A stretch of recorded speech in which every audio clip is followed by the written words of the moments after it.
Hello and welcome to The Knowing Show. I am your host, Christene Marie, and this morning we are diving into Lesson 29 in A Course in Miracles. I am going to start with reading through the lessons preceding this one, and then we'll dive into Lesson 29. Nothing I see in this room means anything. Lesson 2. I have given everything I see in this room all of the meaning that it has for me. Lesson 3. I do not understand anything I see in this room. Lesson 4. These thoughts do not mean anything. They are like the things I see in this room. I am never upset for the reason I think. Lesson 5. Lesson 6. I am upset because I see something that is not there. Lesson 7. I see only the past. Lesson 8. My mind is preoccupied with past thoughts. Lesson 9, I see nothing as it is now. Lesson 10, my thoughts do not mean anything. Lesson 11, my meaningless thoughts are showing me a meaningless world. Lesson 12, I am upset because I see a meaningless world. Lesson 13, a meaningless world engenders fear. Lesson 14, God did not create a meaningless world. Lesson 15, my thoughts are images that I have made. Lesson 16, I have no neutral thoughts. Lesson 17, I see no neutral things. Lesson 18, I am not alone in experiencing the effects of my seeing. Lesson 19, I am not alone in experiencing the effects of my thoughts. Lesson 20, I am determined to see. Lesson 21, I am determined to see things differently. Lesson 22, what I see is a form of vengeance. Lesson 23, I can escape from the world I see by giving up attack thoughts. Lesson 24, I do not perceive my own best interests. Lesson 25, I do not know what anything is for. Lesson 26, my attack thoughts are attacking my invulnerability. Lesson 27, above all else, I want to see. Lesson 28, above all else, I want to see things differently. And Lesson 29, God is in everything I see. The idea for today explains why you can see all purpose in everything. It explains why nothing is separate by itself or in itself. And it explains why nothing you see means anything. In fact, it explains every idea we have used thus far and all subsequent ones to come. Today's idea is the whole basis for vision. You will probably find this idea very difficult to grasp at this point. You may find it silly, irreverent, senseless, funny, and even objectionable. Certainly, God is not in a table, for example, as you see it. Yet we emphasized yesterday that a table shares the purpose of the universe, and what shares the purpose of the universe shares the purpose of its creator. Try then today to begin to learn how to look on all things with love, appreciation, and open-mindedness. You do not see them now. Would you know what it is in them? Nothing is as it appears to you. Its holy purpose stands beyond your little range. When vision has shown you the holiness that lights up the world, you will understand today's idea perfectly, and you will not understand how you could have ever found it difficult. Our 6 2-minute practice periods for today should follow a now familiar pattern. Begin with repeating the idea to yourself and then apply it to randomly chosen subjects about you, naming each one specifically. Try to avoid the tendency toward self-directed selection, which may be particularly tempting in connection with today's idea because of its wholly alien nature. Remember that any order you impose is equally alien to reality. Your list of subjects should therefore be as free of self-selection as possible. For example, a suitable list might include God is in the coat hanger, God is in this magazine, God is in this finger, God is in this lamp, God is in that body, God is in that door, God is in that wastebasket. In addition to the assigned practice periods, repeat the idea for today at least once an hour, looking slowly about you as you say the words unhurriedly to yourself. At least once or twice, you should experience a sense of restfulness as you do this. Lesson 29, God is in everything I see. Well, good morning, friends. Thank you for joining. Y'all, this lesson, this concept that God is in everything I see. It's funny, I remember doing this lesson last year. I guess it was January 29th last year. And I remember I was driving and I looked at a tire and I was like, God is in this tire. And I was like, there's no way. And I just, how we were talking yesterday about how each lesson is building on the last one. And yesterday specifically was a really good lesson for us that, man, if we are to train our brain and reprogram it to think differently, we actually need to start undoing some of the programs. And so, to be honest, I don't understand how it is that like a man made that tire. So how is God in that tire? I feel like I'm not there yet to speak to that. But what I do know is that last year when I did this exercise, there was like she said, you'll experience a sense of restfulness. And there's a peace in even just predisposing my mind and heart and soul to the fact that God is in all things. And so I'm excited to do today's lesson, and it's on the hour, and 6 times we're supposed to do it for 2 minutes. And again, it's just predisposing us to have a mind according to God's, and to think like him, and to seek him to teach us how to think. I love this. Grant Lick. I'm not going to try to say your whole name. You said, I'm a psychiatrist and God is in all of us. I love that. I agree with that. The aspect that God is in all things, like a tire, a man-made tire, like God's in nature, God's in people. But that's the hard one. So I'm glad this is a good exercise for me. Brian, Wayne, good to see you. Rashan, Derek, thank you all so much for joining. Shashwatman Golkar. I do believe in intuition. There's the Latin root word for intuition is intuere, and it means to be taught from within. And I have experienced that many, many times myself.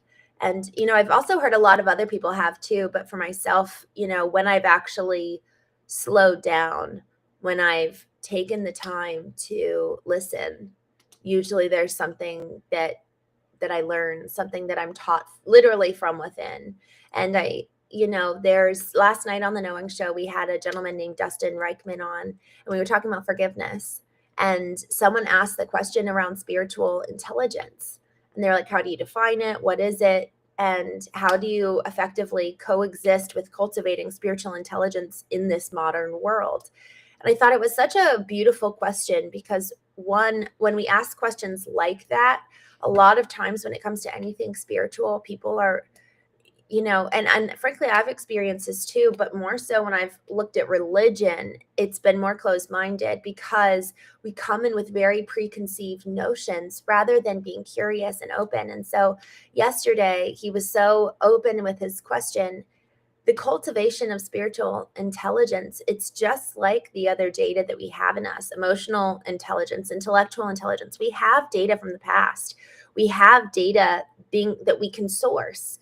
And intuition and spiritual intelligence is so similar to that. I really have experienced that God talks to us. And the question is, do we listen?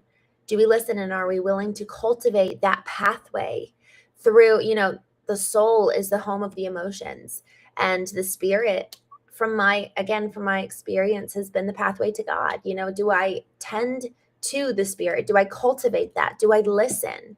And so, in the evening knowing shows, we talk a lot about emotional intelligence and intellectual intelligence. And this morning show is much more so about controlling the mind and kind of bearing our spirit and tending to it so that we can be taught from within, to your point of intuition.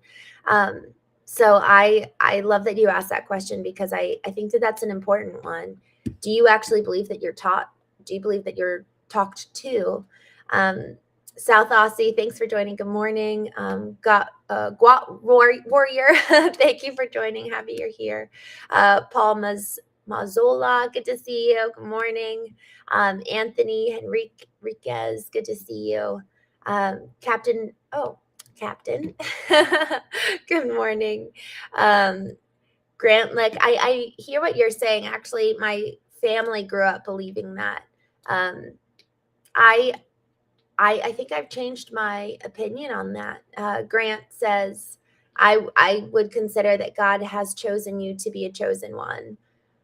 Man, I think God's chosen all of us, and I think it's really our choice to respond. I really do. And I know a lot of people have different opinions on that, but from over the last couple of years, that's something I've been leaning into. And yeah, I don't know. That's something that's been kind of a hopeful thought, is that all of us have the opportunity to respond. Um, Fabio, good morning. Thanks for coming on here. DNA has proven that God exists. Snapshot Sniper, good morning. South Aussie Steve, Hank Van Tulder, good morning. Zender V, good morning. Y'all, this question, this concept of this lesson, God is in everything I see.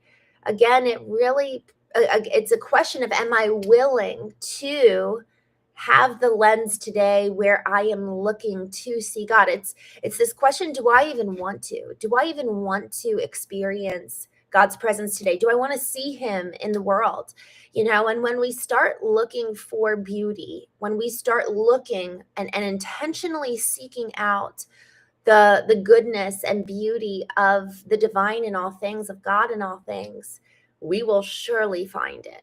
The question is, do I want to see this in the first place?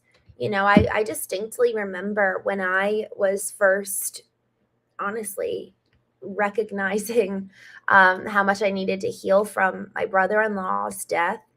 I realized that I hadn't wanted to heal. For 6.5 years, I actually wanted to keep that pain very close to me. I wanted to keep the grief. So this same question of what do you want actually comes into today's lesson. Do you actually want to see God in all things? Do you want to see beauty? Do you want to see what's good? Because frankly, it's easy and sometimes addictive to be in this cycle of negativity and in this cycle of doomsday and in this cycle of complaining. Sometimes that actually gives us connection with other people than looking for what's good. I don't know about y'all, but I found that to be true. When I start sharing good news, people can be like, "Oh, I'm so glad it's good for you." And you're like, "Well, I'm choosing to look at life that way. It doesn't mean it's perfect." And so there's something where a couple nights ago, I was at my friend's house where we were all having dinner, but I got to do the Knowing show. So I stepped away from everybody and went into his guest room. And I was just looking at all of the books that he had on his shelf. And this was his guest room. He has a whole other like library. And I was just looking at all these books around emotional intelligence and self-help and discipline and cultivating yourself and being a good leader. And it just reminded me that we really are the sum of the people we spend time with. So, are we around people? Are we surrounding ourselves with people who want to see the goodness of God in all things, the goodness of the world, the beauty of the divine in each other? Or are we looking at the world through a lens of judgment? And so, for you and me both, I think that this is the question: is, do I want to see good? Do I want to see beauty? Or is it actually more addictive for me to be in a cycle of complaining? Because if we want to grow, if we want to move forward in our own healing and our own journey, if we want to continue, think of life of like the journey of life as like a mountain. We're climbing upwards. It's a lot harder to climb when we've got a lot of negativity serving as a backpack, you know, rather than we're free. We're free from the past. We're free from it's there's an energy level, you know, similar to what we've been talking about surrounding emotions have numerical value to them. It's a lower emotion. It's like you can see it in somebody when they're in shame, like their shoulders are slumped, they're kind of smaller. And when they're in courage or in joy, they're in a higher emotional level. And that emotional level comes with them on this journey of life. While they're climbing up the mountain, when you're in courage, man, you just have more vibrancy. You've got more stamina to keep going. But if you're in shame, you're smaller and you don't have as much energy and emotional endurance to keep going. So, for this question of do I want to see what's good, it's actually a much larger question than just how am I going to look at everybody else. It shapes and informs the way that we even show up to the world. If I'm looking at the world through a lens of hope versus looking at the world through a lens of disappointment or despair, I am going to engage so differently. You're going to experience a very different Christine, and I'm going to experience a very different Hank or Joel or Not Dead Yet or Brian. Like, we're all going to show up so different based on the lens we're choosing to view the world with. Yeah, Anthony. Oh, I love this. You said physically burdened by shame. Isn't that so true? And y'all this is where these intelligences come into play. We've got emotional intelligence, intellectual intelligence. We were just talking about spiritual intelligence, physical intelligence. Our physical body knows data from our past. And so this is why, a big reason why it's so important to move through what have I experienced so that then I can be free from it. I was driving with a friend the other day and we pulled in the neighborhood of their mom, and they, have a tough relationship. And so it was just really, really interesting where I saw physically, and this was a little bit ago, I saw physically the change in them as we just drove in the neighborhood. Our physical body remembers relationships, trauma events, even people who have been unkind to us, and the question is, are we willing to, and are we wanting to change the lens through which we view the world, change the programs that already predispose us to view a certain way? I'm just going to go ahead and check in with the chat. Adam, good to see you. Anthony says, peace I leave you, my peace I give you. I do not give to you as the world gives, but do not let your hearts be troubled and do not be afraid. I love that you brought up peace, Anthony. I love this verse. I love this. I love that you put this here, because this is actually really, really, I'm just going to go here and we'll see how this goes and where it goes. I said this to my sister the other day. I was like, you know what? Pretty much anything that society and like social media promotes, we should probably plan to do the opposite. There's like very conflicting ways of being. Like, even the food these days, like, it's coated in seed oils, and it's just like, oh my gosh, there's so little that's really genuinely healthy for us. And we were teasing about it, but there's something kind of true. Like the advice that we're being given around, cut people off who make you upset, and, have boundaries and don't let anybody in if they have a different opinion than you, and, eat seed oils. And it's just like, wait, hold on. And Anthony, you mentioned that peace is so often a hallmark that we're actually living according to as we should, and do I feel peaceful? Like, there were a couple of decisions over the last couple of weeks that I was moving in a direction and I was like, this does not feel peaceful. And so I slowed down. I leaned into the discomfort that I was feeling in my physical body. And I just asked why, like, what's going on? Like, why do I not feel right? So peace really is an indicator of whether we're heading in the right direction. And that doesn't mean it's easy. Like, I did a series, The Habits of Christ, leading up to Christmas.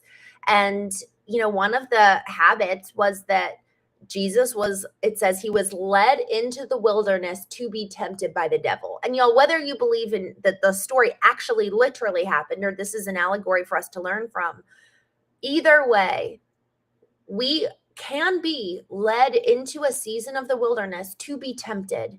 And that is right smack dab exactly where we should be.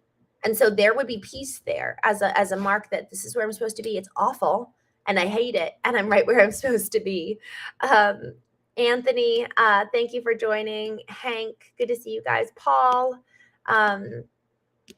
just going through. Justin, thank you. Teddy Turner, I'm just looking through. Joel, I'm sorry I didn't answer this sooner. This live is, we read every morning through A Course in Miracles. So today's live is about lesson 29, which is crazy. Can you guys even believe that it's almost the 30th of January, almost the end of the month? Not dead yet. Thanks for coming on here. Ron Cosser. South Aussie, your positive attitude and outlook is contagious. Yeah, and you know what's so cool is that each one of us has the opportunity to give that to other people. So the question of, do I want to see, because the lesson today, God is in everything I see. Do I want to see God in everything I see?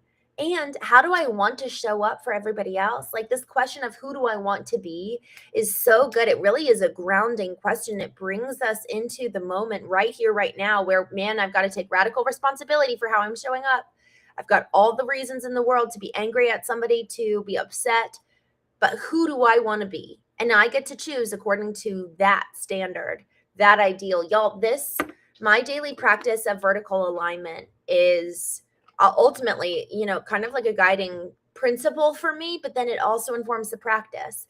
Vertical alignment is the concept and the principle of bringing my beliefs, my behaviors, my attitudes, mindsets, bringing all these disparate pieces and bringing them into alignment under the hierarchy of my ideal of who do I want to be, under the superordinate principle of God or the divine. And really, I think of them as the same thing, but that's the order. God, who does God say that I am? Who do I want to be? That who I want to be has to serve that, but I also get free choice.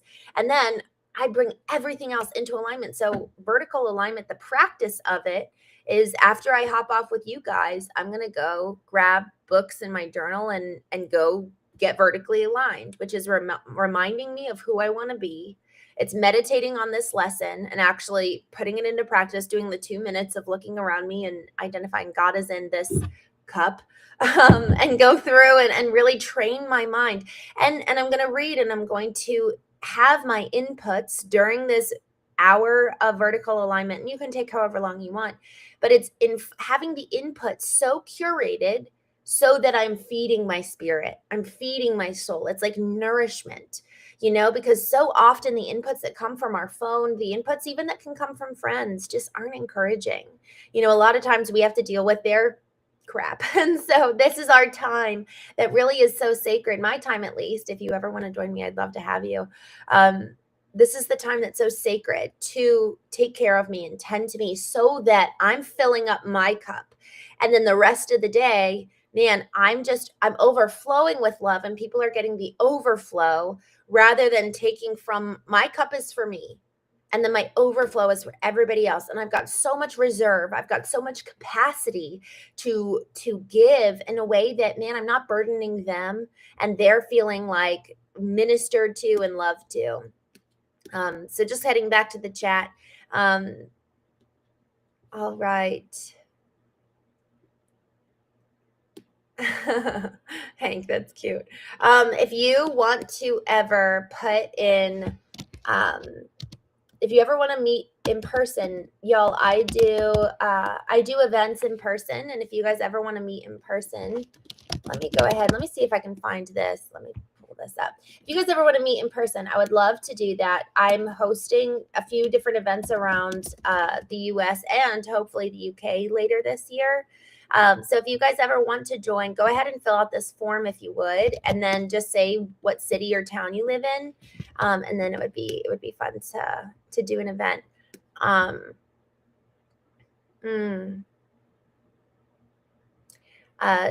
Jason Bender, it is not our beliefs. It is not our beliefs is God's standard. 10 simple commandments, not the Constitution. It is so interesting around just different ways that we all show up as manifestation of what we believe. Anthony, people sometimes forget to take a beat and examine themselves honestly. No one is always going to be happy. There's a balance in everything, and that means happiness and sadness is just life. I love that. I think that actually that's such a good point. Are we willing to exist in the in-between and then the nuance of the difference of emotions, and we still get to choose. I remember heading to Christmas around, I think it was the week after Christmas, but my family celebrated the following week, and I was driving, and I just felt so tired, and I was like, is this day going to be wasted? And then I just had this moment where I was like, you know what? I don't want to be tired. So I'm actually not going to place my attention there.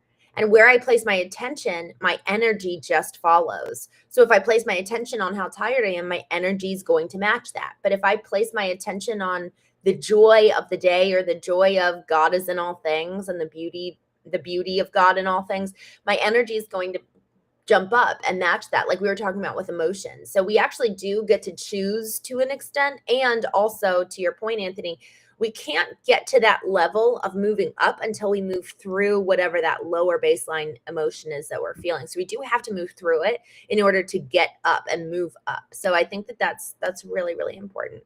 On Ben Combs, my cat of 12 years passed in December. I feel very lonely. I am so sorry to hear that. My sister has a cat, and she just loves him so much. And he's like a person. He's like a little friend. And so I'm just so sorry to hear. That's so sad. I hope, I love that you're here, Ben. We go live twice a day. I'd love to have you. It might make you feel a little less lonely. So we go live 8:30 a.m. Eastern, 8:30 p.m. Eastern. So it'd be fun to have you. I think actually tonight we might go live at 9. But we'll see. I've got a networking event. But Hank, you're from, oh, you guys are dropping down where you're from. Cool. Y'all, I got to tell you, please fill out the form. I'd love to have your email and tell you when I'm going to come to your town. It would be fun to see you. Good morning from Nashville, Jonathan. All right, y'all, I am going to hop off now. Thank you so much for joining. It's been a wonderful morning with you. Remember that this lesson, 29, God is in everything I see. All right, have a wonderful day. I'm going to do these practice periods. I'm really grateful to see you. I'll be on tonight between 8:30 p.m. and 9 p.m. And on that form I dropped in here, if you guys want to bring up any topics to talk about on the show, I'll make sure to talk about that. But in the meantime, have a wonderful day, and